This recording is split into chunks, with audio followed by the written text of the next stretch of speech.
Hey guys, welcome to another reading vlog. It is Monday and it is the start of the Readathon, which is a readathon hosted by Ashley from A Frolic to Fiction.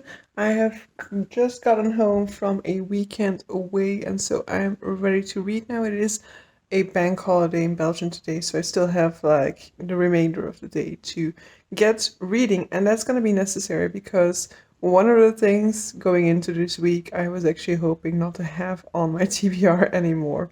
But so, what are my goals for this readathon? So the goal of the readathon is basically to make some progress on your reading goals. So in my case, the reading goal that we're mainly going to be focusing on is reading more fantasy because everything that I have left on my TBR is fantasy. I'll be talking about the books that I'm reading now throughout this video once that, I'm a little bit further into my reading with them. But first book that I'm going to mention is a book that I will not be mentioning within this video because I am doing a separate vlog for it, and that is The Hero of Ages by Brandon Sanderson. So this is the book I was hoping to have been done with already, but I haven't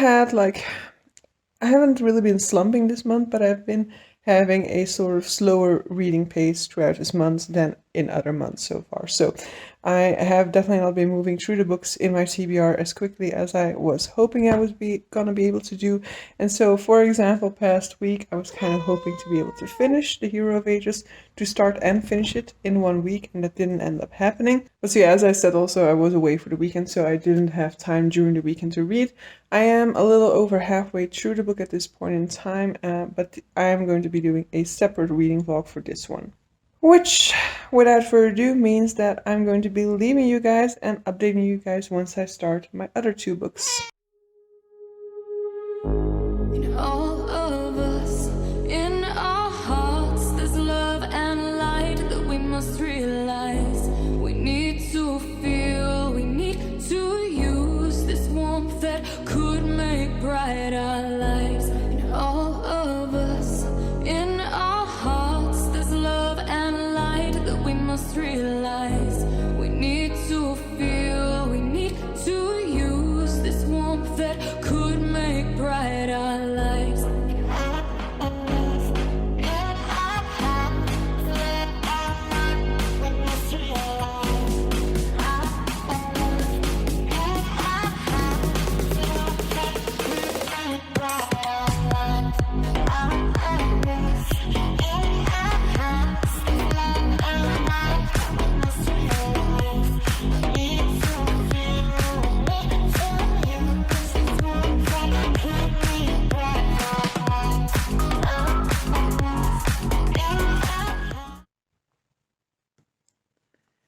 Hey guys, so I haven't really updated you guys too much in this vlog because I've been doing a lot of Hero of Ages reading, but so I finished Hero of Ages yesterday morning. So on day 3 of Do the Thing-a-thon, I finished the Hero of Ages in the morning, and then I had already started Assassin's Apprentice earlier in the week, but then yesterday I also read like 100 pages or something like that in that. So I am currently, with what I've been reading this morning, gotten to more or less the halfway point, just under.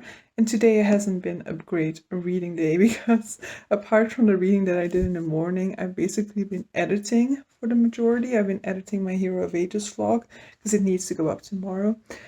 So I haven't been doing a lot of reading. I'll try to kind of like read 2 more chapters or something like that still at this point in time, but I was kind of hoping for a little bit more today, so I will be a little bit behind if I want to finish it tomorrow.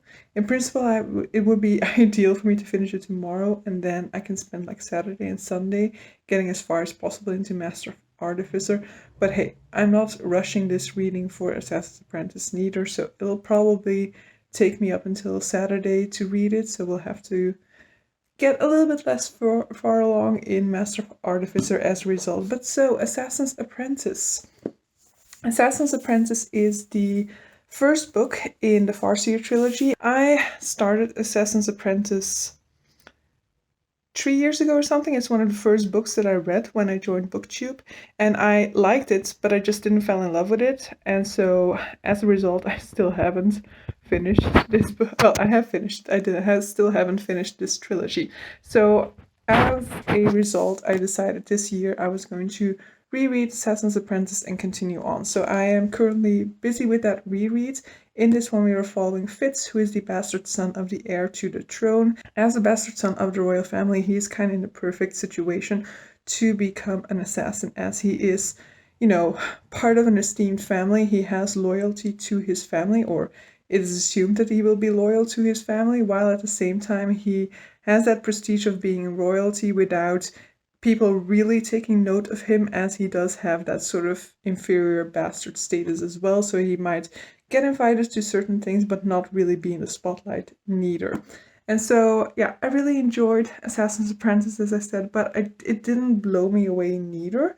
I do remember thinking that the ending of this wrapped up too quickly, like it didn't take its time, and one of the main things I dislike is when a story unravels too quickly within a fantasy series, but all of the other books within this series are like humongous, and as far as I've been seeing, they are very much character driven, and they are apparently going to be heartbreaking. I know that there is a part in this, I think that there's a part in this that I thought to be very difficult to read about. However, I think I'm already past that point within the book.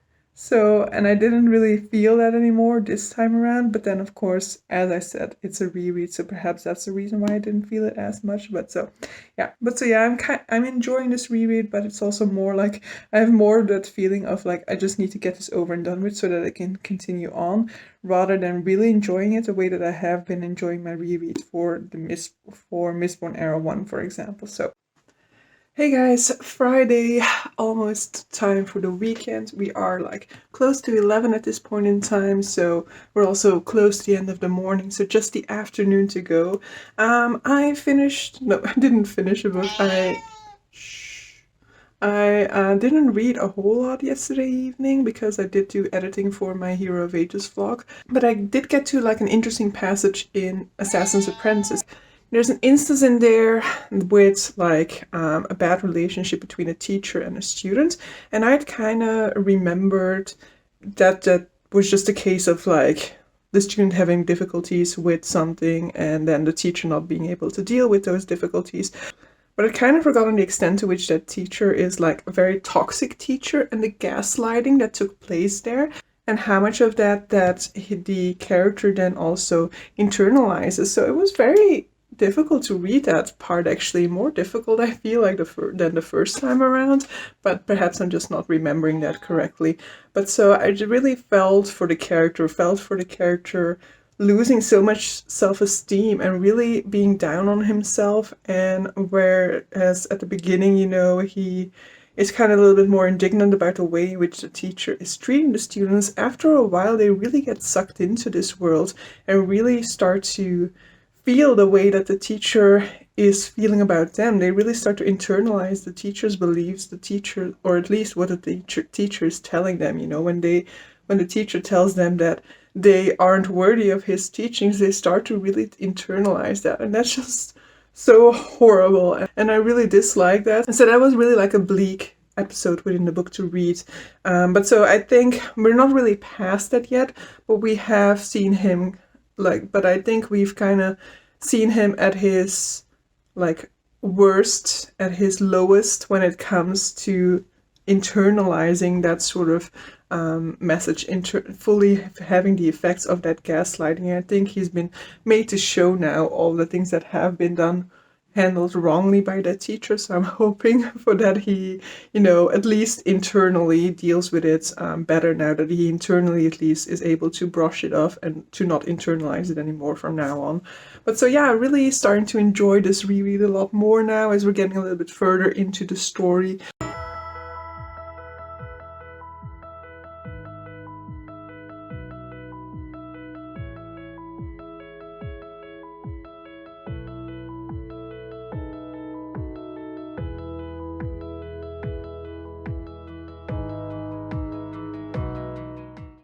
Hey guys, Saturday morning, and yes, I did it yesterday. I think like midnight or something is when I finished Assassin's Apprentice. So we are done with that one. We are back on track for what I kind of ideally wanted to read within this week. So final thoughts on Assassin's Apprentice is that knowing that the ending was going to wrap up rather quickly, like I knew already that that was going to come, and so I also wasn't annoyed by that. I was also actually kind of pleasantly surprised with that, because my memory was like that the entire ending of this book was super fast paced and that it was done without spending enough time on what was happening. And for a very large part, that was not the case. You know, the story of the book itself wraps up pretty consistently, but there is just like a final chapter before the epilogue that kind of is like it's kind of an epilogue in itself, where it goes through all of the characters that have played a role within this book and kind of tells you what happens for the next, I don't know how much time with those characters. So it rounds off their story arc super quickly. And I don't like that at all, which is part of the reason why I don't like epilogues a lot of the time.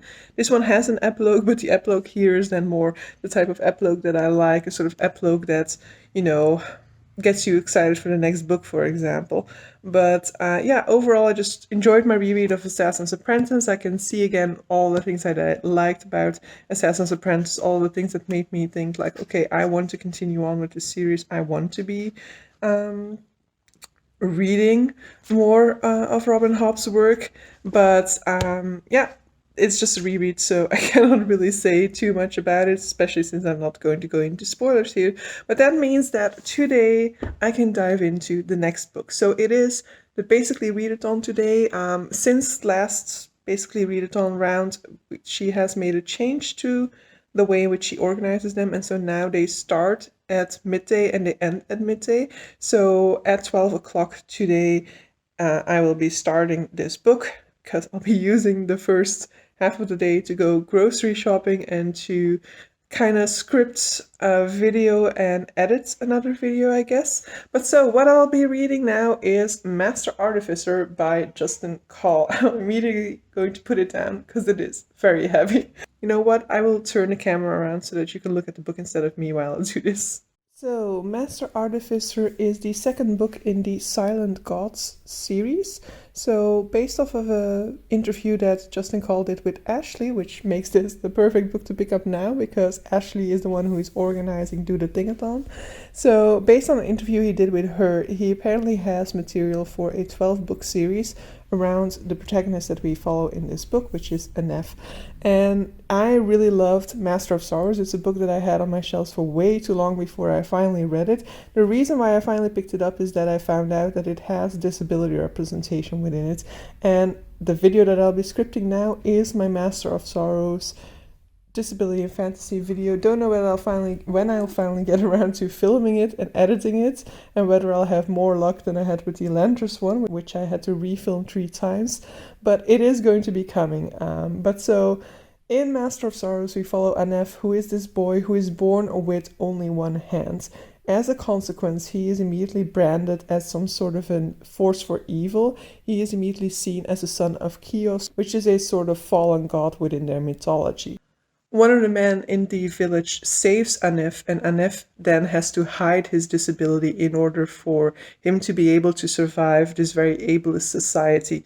He is training to become a member of the academy, and so he is being trained to retrieve magical artifacts that have made it out into the world.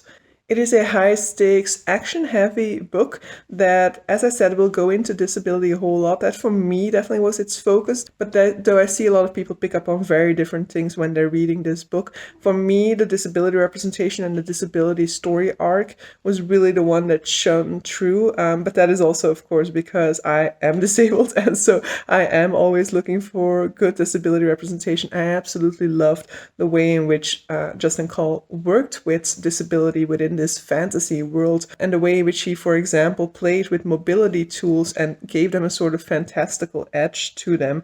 But so yeah, I've been dying to pick up Master Artificer. It has been calling to me ever since I received it, and I'm so happy that I'm going to finally be starting it. I will definitely not be able to finish this book within this readathon anymore.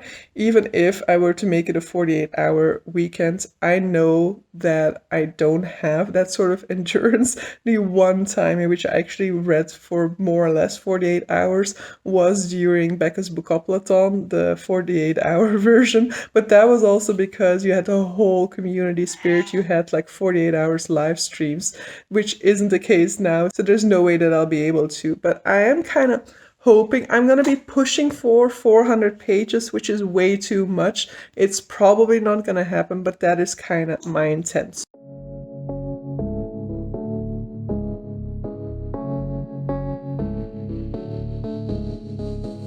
I never think, I never know. I'm stuck and left alone.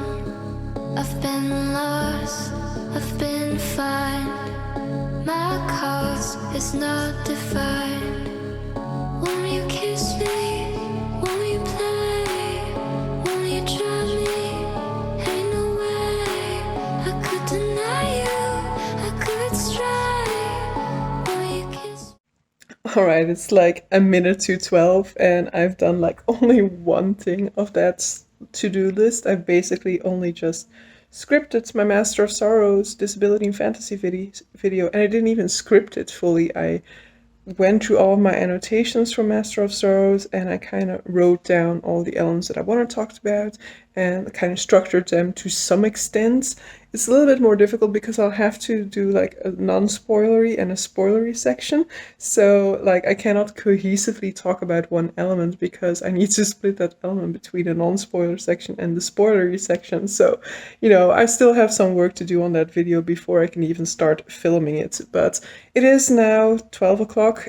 The basically readathon is starting, but I will still wait a little bit, I guess, because I do need to go to the grocery store, and I prefer to do it now to have that out of the way immediately before I actually start the readathon itself, before I actually start reading, so that I can then just, you know, take my time with the reading fully, relax while reading, and just have like everything at my disposal already. I'll probably buy a couple of snacks and stuff like that as well, maybe some energy drinks as well for this 24-hour readathon. I don't plan to do it for the full 24 hours, but we'll see. We'll have to see how quickly I move through Master Artificer, because, you know, if I will only have read like 50 pages by 10 o'clock tonight, for example, then maybe I'll be tempted to read through the night just to get a little bit more of that goal done, because I do really want to get at least a chunk of this book done already this weekend.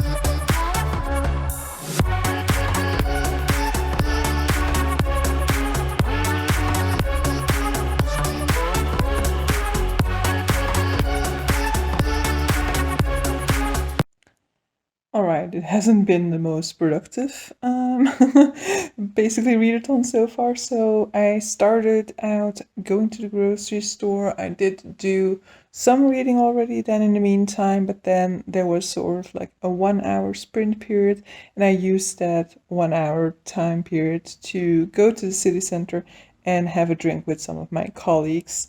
So just had another sprint. I mean, it's still going, but I reached the end of a chapter, so I think I'm gonna take a little break here now. So I'm about some 30 pages or something like that into Master Artificer right now. Not much I can talk about, considering it's a sequel and I cannot spoil anything about the way the first book ended, for example. And so it's not a whole lot I can go into with this one so far, but you know, we are at the sort of like introductory phase of this storyline as well. It's only 30 pages, as I said, so I'm still getting kind of the lay of the land, seeing how this story is going to evolve. I will say, like, the first chapter had like a gruesome scene. It was a scene from book one, but seen from a different perspective now. And yeah, that was something that I didn't necessarily need to read from a first person perspective.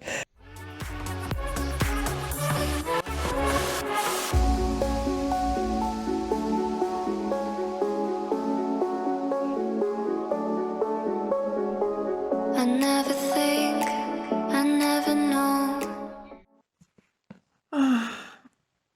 I don't know who I was kidding earlier, but it is like 10 o'clock at night. I am at the page 100 mark, but I'm also totally struggling to stay awake at this point. So even if I would want to get more reading done today than I already have, it's gonna be. I'm definitely not making it a 24-hour readathon. That was a little bit over ambitious on my side. Probably also shouldn't have had alcohol if I wanted to stay awake, but okay. I think I'm gonna make the stupid decision now to have a gin and tonic, because why not add more alcohol to this? I had a power, like, what do you call it, an energy drink. Energy drinks do nothing for me, really. As for the book, I am 100 pages in. As I said, I still feel like I'm not entirely sure about like what the plot of the book is. I don't know what direction the book is going in,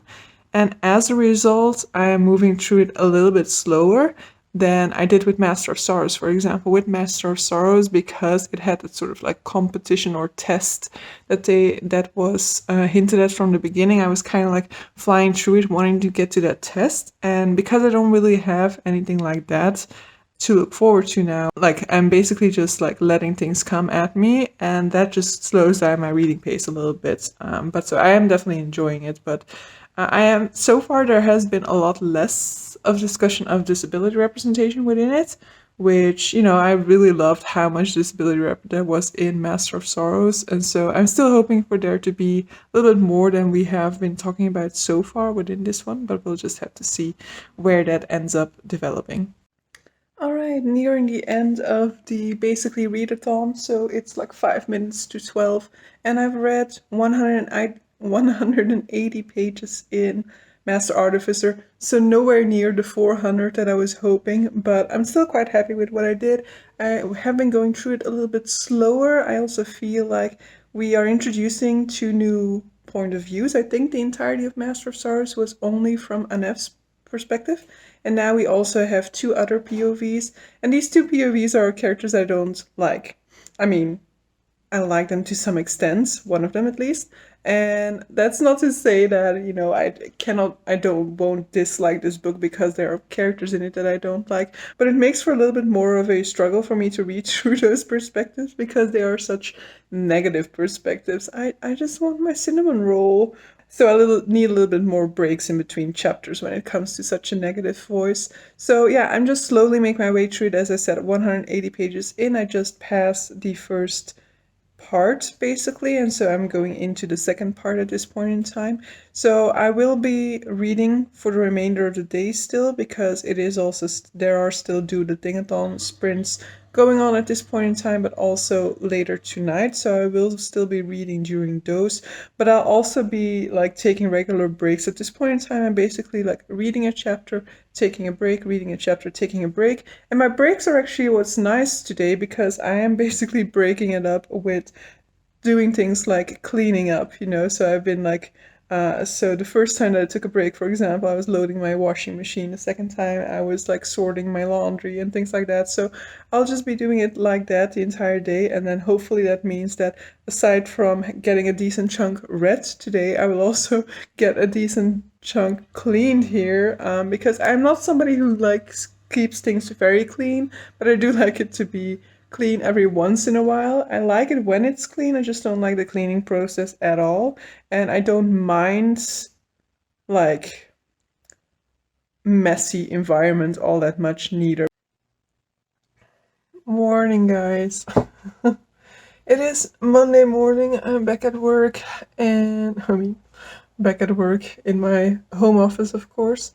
And I am so tired today. I went to bed little past midnight, I guess, and I never do that, so definitely not on a night when I have to work. And so that is now coming to bite me because I am even more tired, I think, than when I went to sleep. But in any case, I am just here to round off the vlog. So I managed to get a quarter of the way into Master Artificer by the end of yesterday. So all in all, I think it's fine. It's not like I was hoping to get more done in that book during Do the Thing-a-thon, but I think based off of like my reading pace with it, it's perfectly okay that I got only to the quarter part of the book.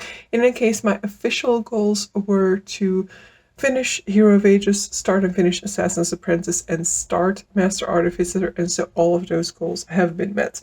But so yeah, had a great weekend, really enjoyed Do the Thing-a-thon, really enjoyed basically Readathon, and so ready for another reading week. It is always weird when the first day of the week is also like the last day of the month, because it kind of feels like a surplus day, because in one hand you're starting a new week, on the other hand you're basically immediately ending your monthly TBR. On the other hand, there's no way that I'm finishing another book anymore at this point in time, so it doesn't really matter. I could just start my June TBR, but in my case I'm just going to be continuing with Master Artificer, of course. But so yeah, I hope you guys enjoyed this video. See you guys for a future one. I will be challenging myself next week, so be on the lookout for that reading vlog. Bye!